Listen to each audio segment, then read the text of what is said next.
स्वागत है एक नई वीडियो में। विषय लेकर आया हूँ विसर्ग संधि। विसर्ग संधि क्या होती है, विसर्ग संधि के प्रकार क्या है, आइए बात करते हैं। सबसे पहले विसर्ग संधि क्या होती है। विसर्ग संधि जब किसी पद में विसर्ग का स्वर या व्यंजन के साथ मेल होता है। जब दो पदों में विसर्ग के साथ या तो स्वर के साथ या व्यंजन के साथ मेल हो जाए और उस मेल से जो परिवर्तन होगा, उस मेल से होने वाले परिवर्तन को ही विसर्ग संधि कहते हैं। आइए देखते हैं विसर्ग संधि कैसे होती है, उसका उदाहरण। जैसे तप है जमा पद, ये पहला पद है, ये दूसरा पद है। पहले पद के अंत में विसर्ग आया, स्वर के बाद आया, आ का उच्चारण, आ की ध्वनि आ गई, आ के बाद है, और फिर जो है ब, ये अंतिम जो है ये अ के बाद, यानी कि स्वर के साथ व्यंजन का मेल हो रहा है। तो यहाँ जो है इससे जो परिवर्तन हो रहा है तो उसको जो है विसर्ग संधि कहते हैं। क्या बन रहा, तपो बल। इसी प्रकार पूर्व जमा इत, यानी कि र में अ की आ रही है ध्वनि, अंतिम ध्वनि आ और ई का जो है पुरोहित, ये यहाँ स्वर आए हैं दोनों जगह। तो यहाँ जो है पुरोहित ये विसर्ग संधि के उदाहरण है। एक बार फिर रिपीट करता हूँ। विसर्ग का जब किसी स्वर या व्यंजन के साथ मेल होने से जब कोई परिवर्तन होता है, बदलाव होता है, उसे ही विसर्ग संधि कहते हैं। विसर्ग संधि के प्रकार आइए जानते हैं। विसर्ग संधि के प्रकार कौन कौन से? विसर्ग संधि के प्रकार, विसर्ग संधि विद्वानों ने 3 प्रकार की बताई है। सात्व विसर्ग संधि, दूसरा है ऊत्व विसर्ग संधि और तीसरा है रूत्व विसर्ग संधि। आइए जानते हैं वो एक एक करके। सबसे पहले लेते हैं सात्व विसर्ग संधि। जब पद के अंत में पद का अंत में पहले पद का अंतिम ध्वनि अस्वर के अलावा, इसके अतिरिक्त अन्य कोई स्वर है, आ के अलावा कोई स्वर है और उसके बाद विसर्ग आ रहा है, आ के अलावा कोई स्वर आ रहा है और फिर विसर्ग आ रहा है, तो दूसरा और पहले पद में तो आ के बाद आ को छोड़कर कोई स्वर हो और उसके बाद विसर्ग हो, और दूसरे पद के पहले वर्ण का, दूसरे पद का जो पहला वर्ण है, पहले वर्ण का तीसरा, चौथा या 5वां वर्ण य, र, ल, व में, इन चारों व्यंजनों में से कोई हो, य व्यंजन, र, ल, व, इन चारों व्यंजनों में से कोई एक हो तो क्या होगा? विसर्ग अगले वर्ण पर चला जाए। तो विसर्ग अगले वर्ण पर चला जाएगा, विसर्ग अगले वर्ण के ऊपर चला जाएगा और विसर्ग र में, रथ व्यंजन में बदल जाएगा। अब देखते हैं उदाहरण। देखिए आशी जमा वा, ये पहला पद है, ये है दूसरा पद। हमने बात की है कि पहले पद के अंत में अ के अलावा सा आ रहा है ना, आशीर्वाद, और इसके बाद विसर्ग आ रहा है, आ के अलावा होगा ना, आ रहा है। तो यहां पे और आगे क्या बताया है कि आ के अलावा कोई और स्वर हो और दूसरा पद, यही जो दूसरा पद है, यहां से दूसरे पद के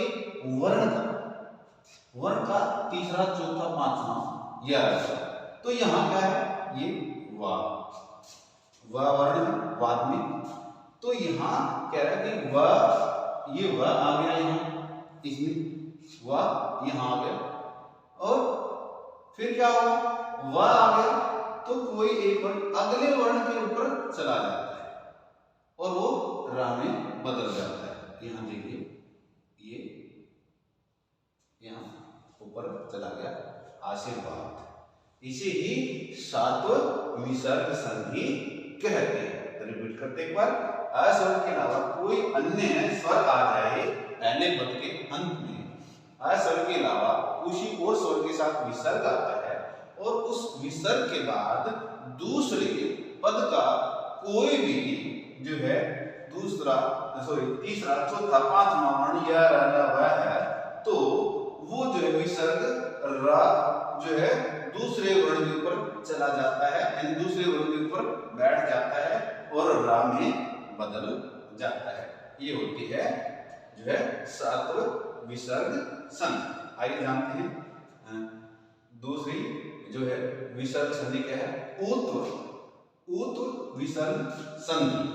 उत्व विसर्ग संधि होती है जब यदि पद के अंत में अ के बाद, अ स्वर के बाद, अनार जिसको हम बोलते हैं, अ के बाद विसर्ग आया। पहले तो आ के अलावा था शब्द में, तो यहाँ अ के बाद कोई विसर्ग आए और दूसरे पद का तीसरा चौथा पांचवा वर्ण, फिर वही य र ल व में से कोई एक हो तो वो उ में बदल जाता है, यानी कि ये वर्ण जो होंगे य र ल व उ में बदल जाएंगे और उसे ही हम उत्व विसर्ग संधि कहेंगे। यहाँ पे ये बताया गया है पहले पद का तो अ होगा और दूसरे पद का उ, ये ओ में बदल जाएगा। अब देखिए कैसे ये परिवर्तन होता है। तप जमा बल वन, तप जमा वन। अब प में अ की ध्वनि है, अंतिम ध्वनि, अंतिम ध्वनि के बाद विसर्ग आ रहा है, यानी कि अ, उसके बाद विसर्ग है और फिर यहाँ पे है वह, और यहाँ पे क्या कहा था कि इनमें से य र ल व में से कोई है तो वो उ में बदल जाएगा। यहाँ वह उ में परिवर्तित हो गया, ठीक है। अब उ जमा अ क्या हो गए, हो गए, और ये तपोवन हो गया। इसी प्रकार अगले उदाहरण में देखते हैं, मनह जमा हर। मनह में न में आ की ध्वनि आ रही, अंतिम ध्वनि, और फिर आ के बाद विसर्ग है। न में अ की ध्वनि है, अंतिम ध्वनि, उसके बाद विसर्ग है और उसके बाद जो है ये र का प्रयोग होगा दूसरे पद में। अब र का प्रयोग होगा तो र किसमें परिवर्तित होगी, यहाँ तो आ होगा जमा र और र उ में परिवर्तित हो गए। अब हो गया अ, ये अ यहाँ लिया हमने अ और उ ये ओ में परिवर्तित हो गया, ये यहाँ मनोहर हो गया। इसे बोलते हैं उत्व विसर्ग संधि। अ के बाद जब पहले पद में अ के बाद विसर्ग आए और दूसरे पद में य र ल व जो है वो बदल कर उ में बदल जाता है तो उसे उत्व विसर्ग संधि कहते हैं। आइए तीसरी विसर्ग संधि के बारे में बात करते हैं। तीसरी है रुत्व विसर्ग संधि। रुत्व विसर्ग संधि, यदि पद के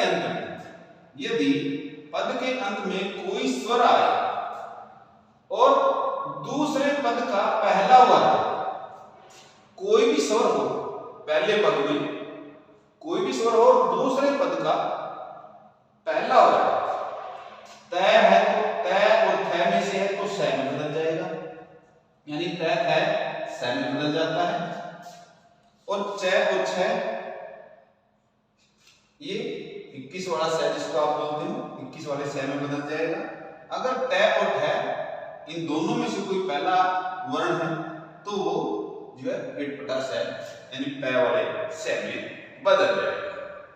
आइए इनका तीनों का उदाहरण देखते हैं। क्या है रुत्व विसर्ग संधि। जैसे चंद्र विसर्ग जमा तम, अब यहाँ देखिए चंद्रमा आ अंतिम ध्वनि है।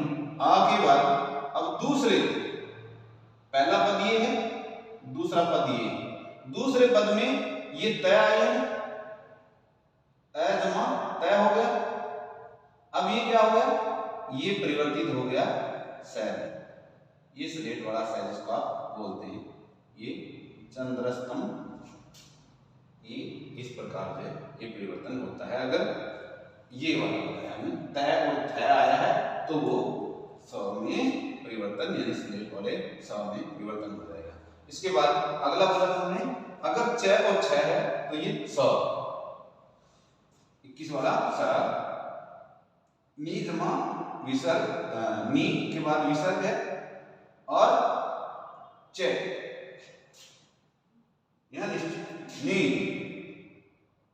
इसके बाद विसर्ग आया और फिर ये च आ गया, ये च आ गया।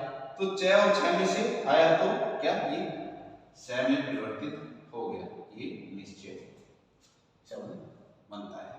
इसी प्रकार धनु जमा, धनु के बाद विसर्ग उ आ गया, यहाँ पे ई था, ये उ आ गया, उ के बाद ये ट आ गया, ये वाला ट और ठ आए तो स बन जाता है, ये वाली बात ये यहाँ क्लियर हो जाती है।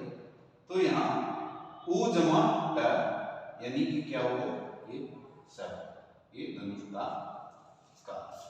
ये इस प्रकार जो है ये रुद्र विसर्ग संधि है। रिपीट कर रहा हूं, यदि पद के अंत में पहला वर्ण, यदि पद के अंत में स्वर है और दूसरे पद के अंत में पहला, पहले पद के अंत में तो कोई भी स्वर है और दूसरे पद के का पहला वर्ण तय है तो सैन बदल जाएगा। अगर च और छ में से है तो 21 वाले सैन बदल जाएगा। अगर ट और ठ है तो पेटपटा श या पै वाला श जिसे बोलते हैं उसमें ये बदल जाएगा या परिवर्तित हो जाएगा। तो अगर ऐसा किसी जो है पद में होता है तो उसे रुद्र विसर्ग संधि कहा जाता है। उम्मीद करता हूं कि इस छोटे से व्याख्यान से विसर्ग संधि क्या है, विसर्ग संधि के प्रकार क्या है, इन सवालों को जो आप अच्छे से समझ पाएंगे। धन्यवाद।